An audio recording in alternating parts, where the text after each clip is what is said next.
You're our favorite place to go. Thank you, sir. And another American, a 20-year-old girl signing up to join ISIS. She's from Alabama and tricked her father and has now fled a Birmingham suburb to try to join ISIS in Syria. The Birmingham News and .com reporter John Anderson joins us. Nice to see you, John. Nice to see you. Thank you. All right, so what happened with this young woman who's joined ISIS?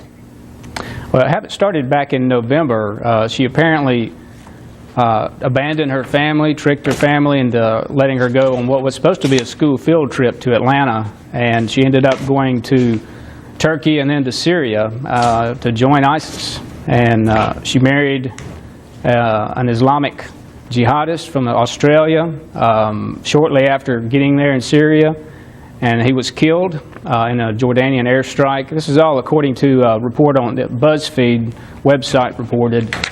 Her new husband was killed in a Jordanian airstrike, so now she's a 20-year-old widow in Syria, here from Alabama.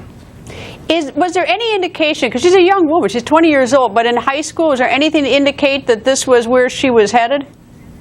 Well, I talked with some of her former classmates at Hoover High School, which is the largest high school in Alabama, and they said they had no inkling whatsoever that she would have any reason to join an extremist Islamic group or a violent group. She was a very quiet girl, kept to herself, and was very nice to everyone. They had no idea that she could ever do anything like this. It was very surprising to the students that I spoke with that attended there at that school and high school with her.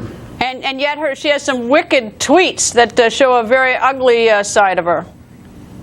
Yeah, according to BuzzFeed, she set up a Twitter account under a different name, and some of her tweets were very calling for attacks on Veterans Day parades in America and attacks on non-Muslims in general, but particularly with military here in America, and just calling for violent acts, which was very surprising to her former classmates.